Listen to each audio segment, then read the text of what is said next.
so great? Because they mastered their horses, they mastered their skill as soldiers, and they mastered the Confederacy. Thank you.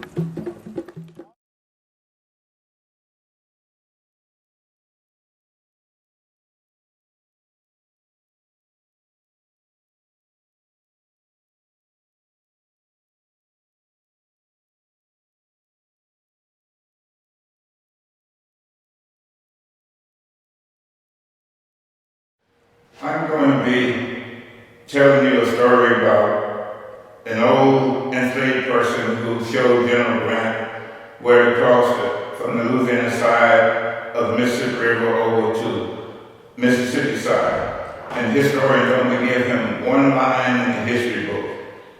Just one line. But I'm bringing him to life and giving him its importance. 2 years into the Civil War, General Grant would call all of his officers into the White House to meet with the president. President Lincoln said Vicksburg is the key to winning the Civil War, and he wants that key in his pocket. He put General Grant in charge of all the Union Army soldiers in the Mississippi Valley.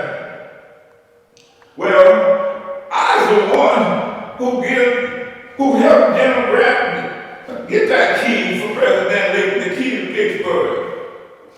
For the war, I was a slave in Port Gibson, Mississippi. I was born in Virginia, and what they call a slave trader brought me down that trace, that road they call the Natchez Trace, to the forks of the road in Natchez, Mississippi. The slave trader put me in his yard, and my new master from Port Gibson brought me to Port Gibson and put me on his plantation. For the war come, I was already an old man. All the people on the plantation called me old man. When them Union soldiers come down the Louisiana side of the Mississippi River, it was in the fall of 1862. I remember it just like it was yesterday. They burned down, them Union soldiers did, all of the Confederate plantation owners around Lake St. Joe, Louisiana. They burned all of them except one. One plantation belonged to the Nutt family, were on Longwood in Natchez. The Nutt family said to the Union Army, they don't support the South. They pledge their allegiance to the North, so the Union soldiers don't burn down the plantation of the Nutts, or what they call winter quarters. Them Union big officers, soldiers, made winter quarters their headquarters. I hear tell General Grant been going all up and down the Louisiana side trying to find a way to cross over to Mississippi where there'd be good roads. And I'm telling you, I'm thinking, if I can get over to the Louisiana side, I would be able to show General Grant where there'd be a place he can cross from the Louisiana side. So one night I sneaked away in a boat, old rickety boat that looked like it might sink any time, and started crossing the river. Lordy, Lordy, Lordy, if us master kept me trying to go and talk to them Union soldiers, he would probably beat me and maybe even hang me. But Lord, Lord, over yonder on the other side is freedom, freedom on the other side. So when I made it to the other side, on the Louisiana side of the Mississippi River, the soldiers take a hold of me and say, who am I, what I want to do? I say, I'm looking for General Grant. I hear he's looking for a place to cross the Mississippi River. So then soldiers take me to see the big General Grant, who's now at his headquarters. He will come down from Milliken Bend, and his headquarters is at Winter Quarters in the plantation owned by the Nutt family. I go talk to General Grant. General Grant say, "Oh man, I hear you know where there'll be a place I could cross the Mississippi River, where there'll be good roads that I could travel on to get up behind them Confederates at Vicksburg." I say, "Yes, sir, good General Grant. I know the place. Come with me." We go down here to Lake St. Joseph to a place called Hard Time Landing, and I will show you. So General Grant ordered his troops to free all the people that was enslaved on the Louisiana side where the Union Army, good gracious alive, freedom didn't come to us slaves with the Union Army arrived. General Grant come with me down to Lake St. Joseph at Hard Time Landing, and I say, right here, good General, you can cross your troop, cross the Mississippi Mississippi River, and there'll be good roads you can travel all the way up to Port Gibson, on up to Vicksburg. General Grant wastes no time. April the 30th, 1863, he crossed his troops with them Navy boats from Bloomsburg, from Lake St. Joe at Hard Time Landing over to Bloomsburg, Mississippi. And then from there, he go on marching in the Battle of Port Gibson, the Battle of Grand Gulf, the Battle of Raymond, and the Battle of Jackson. He take all the place with his troops. And finally, the Battle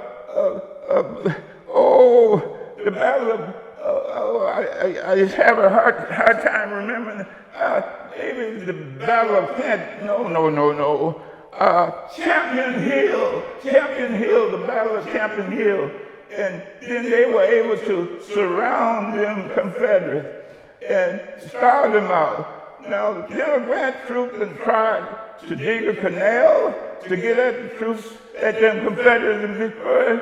He then tried to shoot at them from the front with Admiral Farragut. He then tried all kinds of ways to get at Vicksburg and spend millions of dollars. But with the little information I've given, he was able to surround them Confederates at Vicksburg, and on July the 4th, 1863, the Confederates surrendered. General Grant called me an intelligent contraband. He said, when Vicksburg fell, the fate of them Confederates was sealed. Now, that's what I did to help the Union Army win the war. General Grant called me an intelligent contraband. Now, ain't I an intelligent contraband hero? Ain't I an intelligent contraband hero? I am Ann Bradford Stokes. I was born a slave in Rutherford County, Tennessee in 1830. On July 1st, 1863, the same day President Lincoln's proclamation emancipation took effect, I jumped into the Yazoo River and swam out to that Union Navy boat. I joined up with the Navy and became a nurse. Some say I was the first woman to become a nurse. There were other women on the Navy boat. Some served as cooks, washers, and seamstresses, and so. I and Russell Gibson of Vicksburg served as nurses in the U.S. military corps. I served on the USS Red Rover, a hospital ship, some say a floating hospital ship, under the command of the Mississippi Squadron Rear Admiral David Dixon Porter. Our hospital ship floated up and down the Mississippi River. Our squadron helped the Union soldiers to take on the Confederates at Port Arkansas at Fort Hindman. Our ship stayed at the mouth of the river to help take on the sick and the wounded. Some of us nurses took on burial detail. Some of us went ashore to help the field hospitals. Our ship helped to provide ice and meat to the troops. We served supplies and medicine to those in need.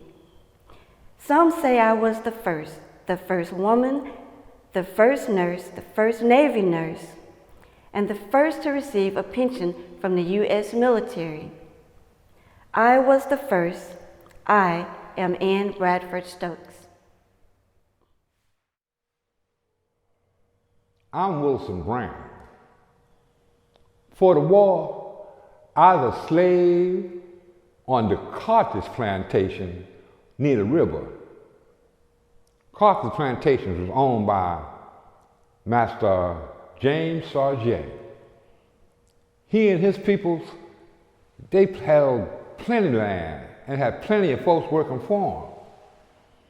You know, we hear tell that there was a war coming between the folks from the north and the folks from the south. We hear that if the folks from the north win that war, we's all gonna be free. Well, one day, while on that Carthage plantation, I sees a boat on the river. It was flying the Yankee flag. You know, I sort of figured that this slavery thing wasn't working for me. And I was gonna get away. And there was the freedom on that river. So then, me and another fella, Tom Gates, we both dived into that water and started swimming to one of them boats.